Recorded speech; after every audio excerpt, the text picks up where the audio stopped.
Hi, it's Gadget UK here again.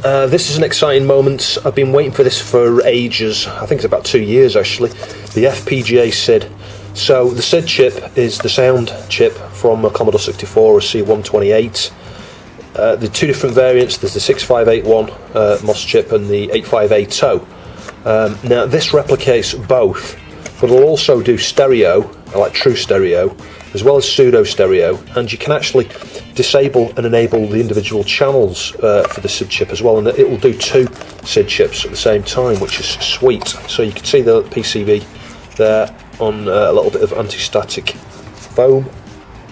So bear in mind, this is not going to be a full review. I'm not going to be covering all features. It's a quick look at this product here. So there are a number of things that aren't going to be covered in this video. I'm not going to go through all the different configuration settings and things. You know, you can affect the BIOS. You can also play with the inputs for the two SIDs here. There's a number of options related to that, as well as the digifix stuff and the paddles. I think it's got paddle support as well. So I'm not covering any of that within this video. It's just a quick look at, really. So I'll remove the original chip, leave the 8580 on here, just pop that onto an anti-static mat. You can see the pin 1 marking up here, so it needs to go that way around. So this might cause me some, in fact it is, it's going to cause me some challenges with my dual SID board here. I can mount it on the right hand side. I think what we'll do, just to be 100% sure, and it'll make it easier to test actually just for the moment. It's not, I don't plan on putting it inside this board. To be fair, I'm just testing it on this one because I've got a keyboard at the moment and it's disassembled. But I think we'll stick it in one of those slots there, but we'll just remove them both. At least that way I'm not going to get confused as to wondering which one is the left channel, which one's the right channel. Yeah, that regulator is going to cause me some issues, I think. Obviously I need to be super careful to make sure I get this aligned properly. Can't put it there because of that cap. So maybe I should, I don't know. I was going to say maybe I should just pull my board out, but the problem is, you see the pins there are quite thin, and I believe the pins that came with this SID to SID PCB here are quite wide, so it's going to make a really loose fit if I'm not careful. I think the other alternative is I could just disconnect the keyboard. I'll just pull over a spare 64C board I've got and plug it into that. That might be the easiest thing. Yeah, so here's that 64C board. In fact, it's an E I repaired ages ago. You can see it was the one where we socketed up, or I socketed up the PLA there. It's got a swing SID in there. If I just switch this off, switch it back on, you can hear it ding. So yeah, that's working. So I'll remove the swing SID and we'll swap that out. It's not a very good fit. Can you see it looks leave it up on one side, because this is the problem with these pins, you know, when they use these really wide pins. They can be quite hard to get in, but anyway, nevertheless, that should fit. Yeah, so this is one of the problems you can have with things like this. You're going to have to flatten it down that way, I think. That clearance is everything, actually, when you've got a wider PCB. It would be nice if in a future revision, if they could, I don't know, shrink it down a little bit. I don't see how, because, you know, they're utilising all of the board space there. You know, there's a lot of traces. It's not like there's space under there for some of these components here, for the regulator and that little 245. But nevertheless, it would be better if it fit in the same profile. Let's just push that down again. Can you see that? You see that it's lifted up on one side, but it was exactly the same with the swing SID that was in there before. This is one of the problems you can have trying to fit modern devices into the old sockets there. Because of the shape of the pins, it's the shape of the pins going in, you know, they're not a flat pin edge that you would have on a proper chip. But nevertheless, I'm still impressed. This is really good. Let's just power that on and see what happens, I think. Yeah, so not a lot going on. If I just point you down, yeah, the thing that caught my eye there was this strobing effect. Can you see? So presumably that shows me that it's working and you know, it's operational, it's not dead, which is a plus. So I think I'll connect up the Ultimate cart, we'll load some games and just have a little listen to it, really. I'm assuming that although I've got nothing connected here, it should be outputting as normal through the normal pin to the mono sound output there. You know, you can use this in stereo mode, and I think that's perhaps where the clips come in, so you can connect up some connectors and stuff for left and right, because this will not really emulate, but this will replicate 2 SIDs, I think, so you can have proper stereo or pseudo stereo, I think, depending on where you configure the base addresses for each SID. So I'll switch that off.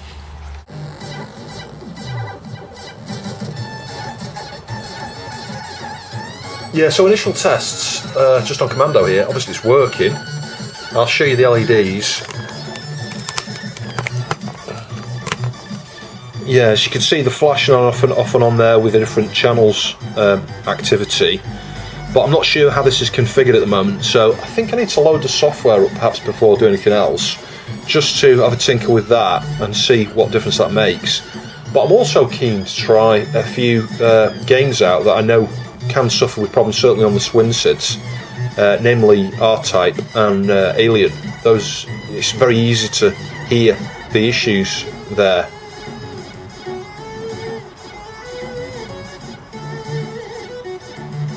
It does sound very good though.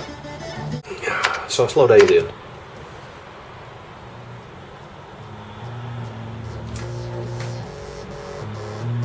Failed straight away.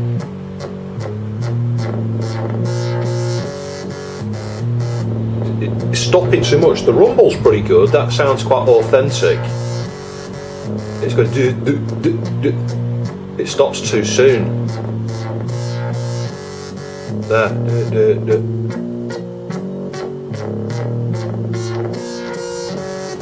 Yeah, that's not right.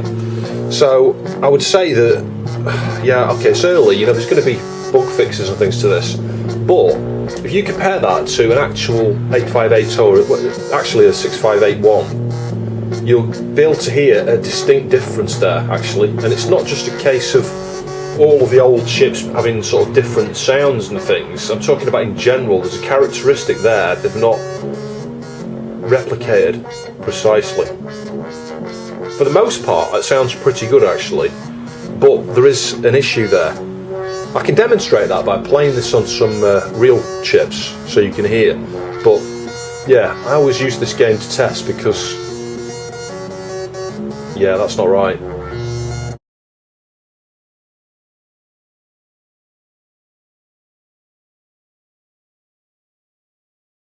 So I've got an actual 8580 in here now.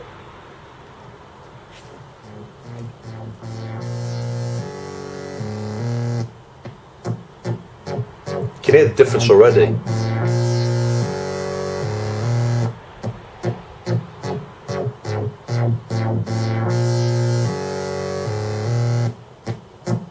It's noticeable.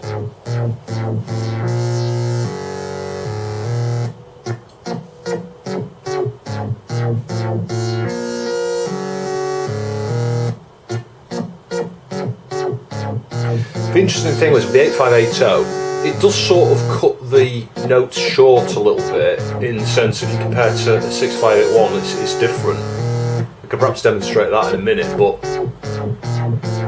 I just hear a lot of mistakes actually with the FPGA SID at the moment on this game.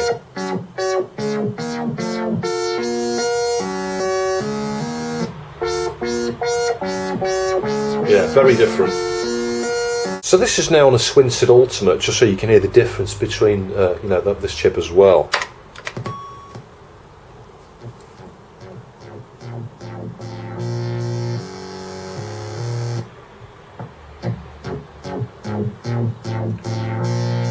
It's almost the same as the 8580 there.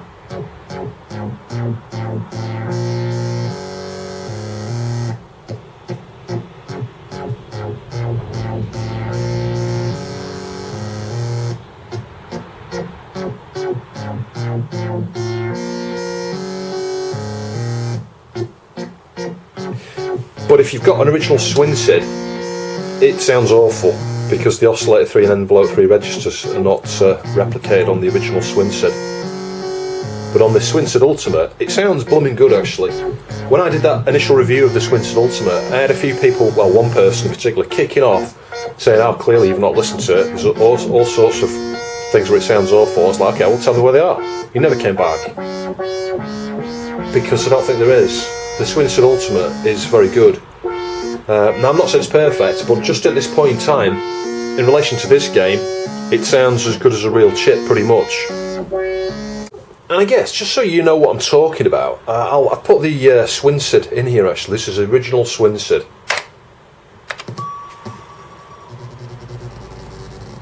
Hear that? Yeah. So that's what you get with the original Swin SID when you're missing the oscillator 3 and envelope 3 registers.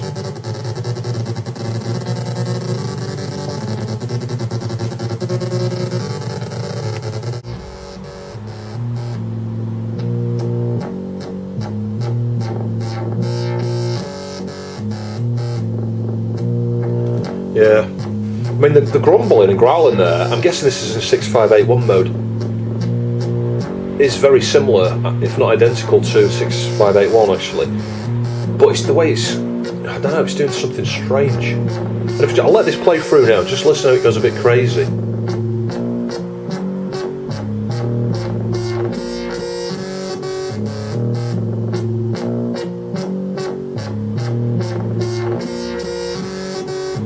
It's like breaking up a bit, you know, sort of stopping too soon.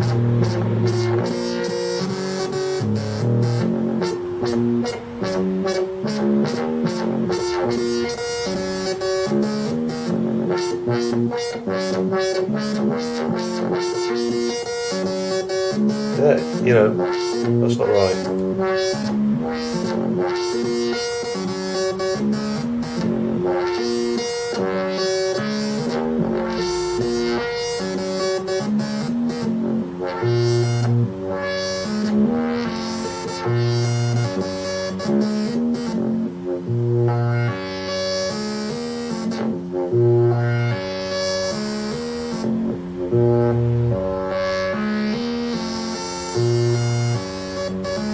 Yeah, you know, that's not right. So loading configurable 0.0C here, you can see we've got quite a lot of options on the front page here. You've got mono mode, pseudo stereo, full stereo, and then you've got 2 SIDs. As I say, we'll do 2 SIDs. So at the moment that's set to SID 1 6581, SID 2 6581. I'm not sure what the stuff on the right is here. You've got memory A, memory B. Presumably you can have different configurations there and swap between them perhaps quite easily. T, toggle digifix, that's off at the moment, so I don't want to change any of those just now. Let's go into expert. So this is where your base address, you can see the base address up there for SID 1, D400, that's standard, and SID 2 was also set to D400 by the looks of things, but you can move it to different addresses to get a true stereo setup. So using the cursor keys we can move around here. So external in, yeah, we'll ignore that, we're not bothered about the external in connection. You can mute the individual channels there, can you see that? Ignore that, let's just go back over here, hang on, if I can. Down. Read. Value 0. Bit rot. 6581. Reg delay. I'm not sure what's going on there. It might be worth just trying to change some of these to see what the difference is. That DAC there on the left as well, let's have a look at that. On, down. DAC is set to crunch or linear. Your filter, you've got bias adjustment there for your filter. God, there's so many settings here. I mean, it's really good. And obviously you've got the settings, same settings. Oh shit, I changed that. Yeah, question is, what do I change? Let's try changing that DAC to linear instead of crunch and see what difference that makes, I think. Do we need to flash it or just exit? Let's just do F7 exit. I'm going to load that again just to see if it's remembered the settings there. Yeah, so we'll just load that again. We're going through the expert bit. Yeah, the DAC is set to linear, so it has saved the settings, so let's give that a try.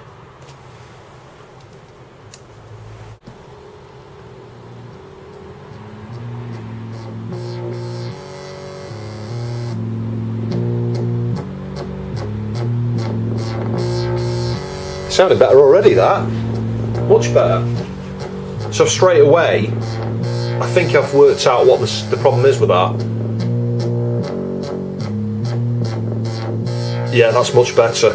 That's as good as a real 6581 as far as I can tell.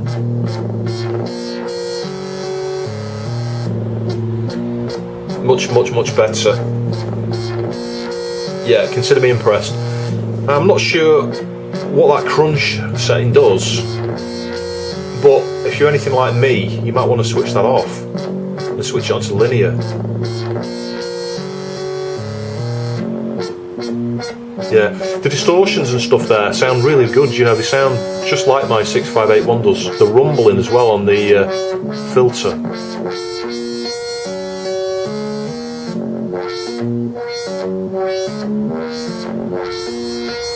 Excellent.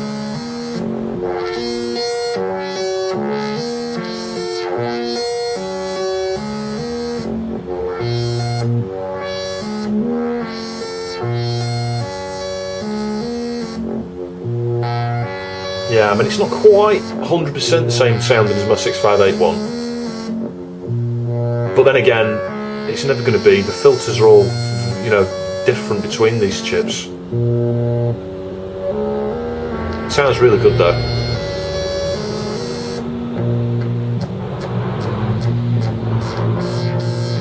That grumbling, that's really good. I'm impressed with that grumbling. I didn't think you'd be able to replicate that. It's like crackles a little bit, and that's just what you get on a real 6581. So let's check out Short Circuit next. I'm curious to hear how that sounds on this.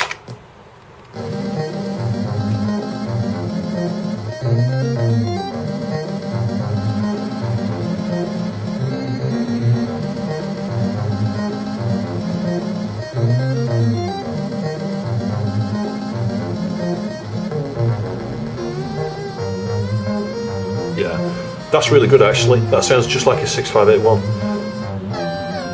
And there's a distinct difference with the 8580 on that particular part we're listening to now. There's a sound that you can hear a lot more clearly. It'll come out better on captures that I do later, but I'm just going to switch this into 8580 mode just to hear how authentic this sounds actually in an 8580 mode.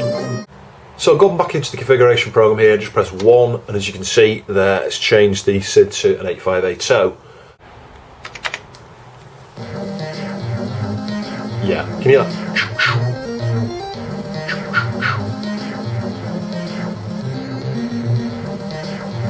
You can't hear that high frequency stuff anywhere near as much on a 6581.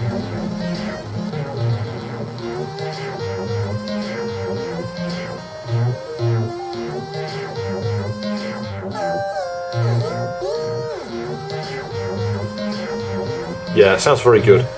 I mean, I'm not convinced it's exactly the same. To my ears, nothing will ever sound exactly the same as an original chip.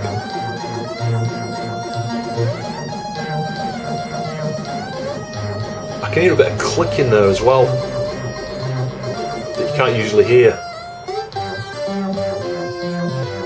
But again, I may need to play around with some of the other settings to do with the bias there for the filters and stuff.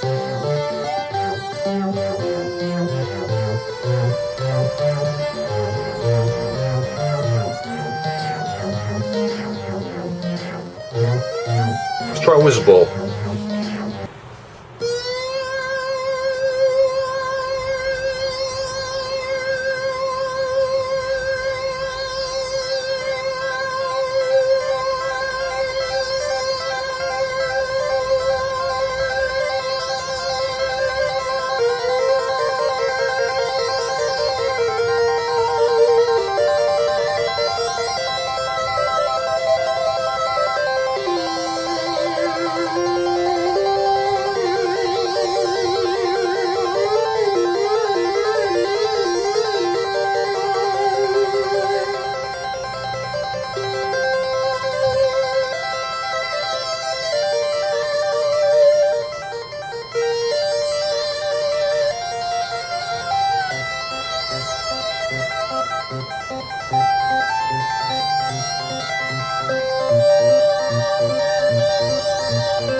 So we'll take a quick look at the board now. You can see that's an original Nano Swin SID there.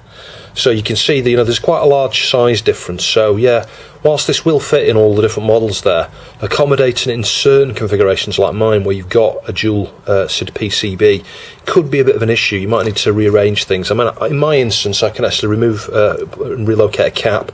I can relocate the regulator and stuff, and it would fit in there on my SID to SID board. And you can see the Swin SID Ultimate there, again, not dissimilar, if not identical size footprint to the original Swin SID there. So on the board here we've got the FPGA here, I think, and it's BGA mounted. Oh no, I hate BGA, but one thing I do know is after testing for an hour, stone cold. So you've got no chance of a bad BGA connection there, unless you're inserting and removing this lots and lots of times and putting a bit of pressure there. Be tempted not to press on that when you're trying to push it in, and press there and on the edge of the PCB to put it in. But I doubt you'd ever get a problem with that. So, in this scenario here, BGA isn't a bad thing actually. We've got a 245 down here, I've inspected that. That's, I think, a 3.3 volt regulator as far as I can see. I'm not sure about this. Again, it's marked Altera. It could be an MCU to assist programming this or something. I'm not sure. It might be a CPLD. I've honestly got no idea. I could zoom in and find the part number. I don't think you're going to be able to see anything there. It's super small. It's very difficult to see what that is. I'll just give you a close-up on the FPGA there as well. Again, I'm not sure if the part number's coming out there on the capture because it's so small. So the pin header thing here, this is for the C128, I think. You can plug a little connector in there, and some of these little clips go off to various places in your C128. This is the second audio channel, as far as I understand. That's what I've just been using to test with. I could just connect it up to the end of the phono lead there, actually, to get that second channel out. When I was testing it in dual mode there, because that's how we've been testing this. I've had the 6581 on one side and the 8580 on the other. Technically, it's not really the best way of doing it. You're perhaps best testing them independently and do proper captures and comparisons. But that's not what this video is about. It's just a quick overview and a quick look at, really. So the connector here, the little JST connector here, again, it's got 3 clips, and I think those are for additional address lines and stuff to go elsewhere in the system to make it truly stereo. I think one of them is, at least, but I'm trying to think what the other ones are. Yeah, I've got no idea. I need to look at the documentation. Incidentally, you can download the documentation from the website, but you don't get any printed material or anything with it. And you can also get the utility I used, you know, to program this and change the settings and stuff from their website as well. I'll post links in the description above and in the comments below, I think. So again, comparing it to the SID Ultimate, you've got the 3 LEDs here. The one thing I would say with that, it'd be nice if they were different colours, but, you know, it's just a minor thing. You're never going to see it, are you, really? That's the thing, unless you've got a clear case. Now, I do have a clear case, but I probably won't put this one in there. But I would imagine, you know, it would be better with different coloured LEDs, like you get on the SID Ultimate there. So I think overall, it's very nice. It's well made. Compatibility's very good, but I would say, you know, and this is not trying to be, what's the word? I don't want to be overly negative, because this is a brand new product and it's subject to changes. You can get firmware updates for this. The FPGA core there can be completely rewritten, or small changes can be made to fix some of the things that maybe I've found in this video. And it could be, you know, the best thing ever. As things stand, I think it sounds, in some instances, very, very close to an actual SID, but it's those imperfections that we witnessed in Alien and in Whizball, and in one or two of the games that I've not captured, where you just hear sort of like a note start when it shouldn't do, and then it seems to disappear, and it's like an artifact of something that maybe the original SID wouldn't have picked up, and the SID Ultimate doesn't pick it up either. So yeah, this is perhaps just some teething bugs in this. And the other thing I would say is there's certainly one bug, well, maybe not a bug, but it's something that needs changing, and that's that default DAC setting. You know, it was on, I forgot what it was now, instead of on linear, it was on crunch, I think it was, and that sounded absolutely awful with Alien right at the start of this review. It's not really a review, but this video here. So yeah, I would suggest they should default that to linear, actually, but maybe that's not right. Maybe it should be the other, you know, but the other's got a bug. I honestly don't know. Just looking on the underside, there's some small components here again. They're so small I can't even see what they actually are, even with the magnification. Look at the size of that there, that's crazy. And tons of little resistors and caps and stuff. I mean, absolutely tons. Look at these, absolutely super tiny. These are manufactured by Cryoflux, the Cryoflux team, I think. From what I understand, they're certainly selling them as well. That's, you know, who packaged this up and sent it to me. It was around the €70 mark, I think, or €75. So, and that might be a discounted for people who pre-ordered this. I was one of those people. Originally I pre-ordered 2, but when I saw the price I just couldn't afford it, so I had to just go with 1. So maybe the price will come down a little bit eventually, but I might expect it to go up initially, actually, because I think that was a pre-order discount. Yeah, and the Cryoflux team, they make the Cryoflux PCB there. It's like a floppy drive interface that allows you to dump, you know, the magnetic flux from drives, you know, so it reads the magnetic flux, and you can actually dump the data exactly as it's read by the heads, you know, so you can get an absolute one-to-one copy of your floppy images. So it's worth checking out their website. Even if you're not interested in buying one of these, it's worth checking out the links below, follow to their website, and have a look at the Cryoflux PCB there that you can use to dump discs. So the shipping was excellent, it came well packaged, and it arrived super quick, actually. It was like dispatched on a, I don't know, a Thursday or something, and it turned up on a Monday. It's like 3 or 4 days all the way from, I think it's Germany. So I think the software's very good. It's quite comprehensive. There seems to be quite a lot of settings in there. So overall, I think it's a very good product, but bear in mind it's in its infancy. Just right now, I think I would prefer, personally, the SID Ultimate, actually, but there is a higher level of accuracy in certain areas on this over something like the SID Ultimate. But as I say, it's in its infancy, so we might get some firmware updates. The one thing I'm not too sure about is whether they can deal with that noise issue. You know, I kind of demonstrated there towards the end of Gryzo when it loads. As soon as the SID music stops playing, i.e. the CPU is not spoon-feeding any data, if you like, to the SID, what happens is the LEDs all stop on here, they're all out to show it's not doing anything. And then as it continues to load for, I don't know, 20 seconds or so, it's almost like this suddenly goes, there's nothing coming to me, I'm going to go idle. Like there's an like maybe this is an MCU and it shuts the channels down or something. And at that point there's a distinct difference. You can hear the noise suddenly stops, that background noise. And then as soon as the game starts and the music starts, the LEDs come back on again. And in fact, at the point when that sound cuts out completely, these LEDs cycle. You know, you saw the pattern right at the beginning of the video where they flash in sequence, they kind of like strobe, like that. That was the point where the sound went silent, like that noise that we could hear in the background completely disappeared. So there is some sort of very minor noise issue on these boards. But, like I say, I'm not going to be overcritical. I think it's fantastic. It's the sort of thing that I didn't pick up when I looked at the not the Neo SD, the PC Engine Super SD CD-ROM, you know, from Terra Onion. I never noticed the sound issues, and actually we've got the same sort of sound issues on here, that same level, where if you turn the volume up pretty loud and you've got no music playing at all, suddenly you can hear just a tiny, tiny, tiny bit of what I think is some digital noise in the background. And as soon as the 3 LEDs start strobing on here, like this has gone into some sort of sleep mode or some idle mode or something, that noise stops actually whilst they're cycling, which is interesting. And then as soon as it starts off again and the channels start flickering as there's data being fed to this, you know, you can't hear that background noise until it stops making sound, but it's not idle, if that makes sense. That's what seems to be going on. Can't be 100% sure, but that was how it seemed to play out in all the tests I did here. Anyway, it's a great product, but let's just give it the benefit of the doubt and wait for, you know, some future firmware updates. It's fantastic that somebody has taken the time to go away and reproduce the SID in FPGA, and that's an important point as well. You know, with something like this, we're emulating. I would class this as an emulation device, the SwinSID Ultimate.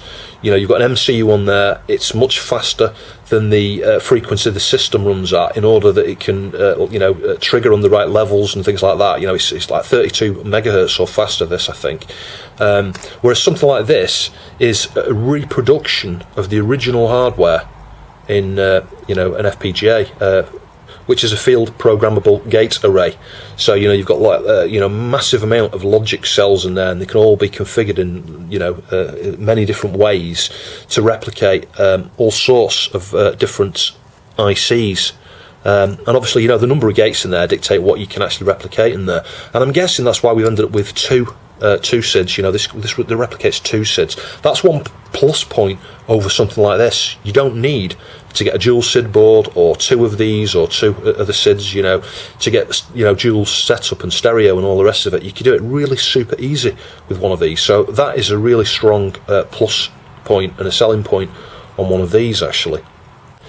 And before I forget, it does come with a little installation flyer here as well. So you can see the picture of the PCB there with that little black connector at the top. It says there only for C128, and it tells you put a blue wire to MMU pin 47, a single red wire to AV socket pin 7. And that's something worth pointing out. I've not really mentioned it within the video. I showed you that wire before, that single red wire. If you connect that to your AV socket pin 7, you could, you know, modify your DIN connector there and stick an extra phono lead and have stereo audio that way, so you can get audio out the back without having to do any kind of modifications and things like that. So the 3 wires, I said we would revisit this, so here we are. The yellow one says connect to CPU pin 12. I'm guessing that's perhaps one of the address lines. Black, connect to CPU pin 15. It says for C128 use U3 pin 14. That could be another address line, because I think you can do different base addresses with this, so it might need more than one address bit. I'm not sure. One of the connections there could be for something else. And the red one, expansion port pin 7 for SX64 UC1 pin 10. So yeah, I'd need to check what those relate to, but I'm guessing it's just literally for the address modes and stuff there. With that single wire to pin 7 on the AV socket as your second audio channel. And I think the other deficiency as well, just at the moment, but I suspect they can get patched down, is, you know, on Whizball, for example, you could hear some strange noises and things at the beginning, and there's a few little clicks and squeaks in various places. So again, I think that that's the sort of thing that could just be updated with a firmware update at some points. I wouldn't expect something like this to be 100% at this point. Yes, it has been released, you know, they've deemed it suitable for release, it's been tested a lot. But you look at the size of the library for the C64, it's absolutely huge. And you can test, and as I've done off camera, lots of games on here, and they can sound flawless. They can sound absolutely perfect. Only when I've listened on headphones as 1 or 2 of those games, I've gone, oh, actually, I can hear a difference there. There's something not quite right, just at certain points, like little clicks and what seems to be what sounds like, you know, a note starting to play and it stops at the same time as all of the main notes that are there, if you see what I mean. So it's hard to explain. It's almost like there's a fourth blooming channel there somehow. I don't know, it's a bit strange. It's hard to describe. The bit at the beginning of Whizball is a good example of that, where you hear something go do, and then it sort of stops, and it's like, what was that? You know, but all the main chords and things for the music there are there.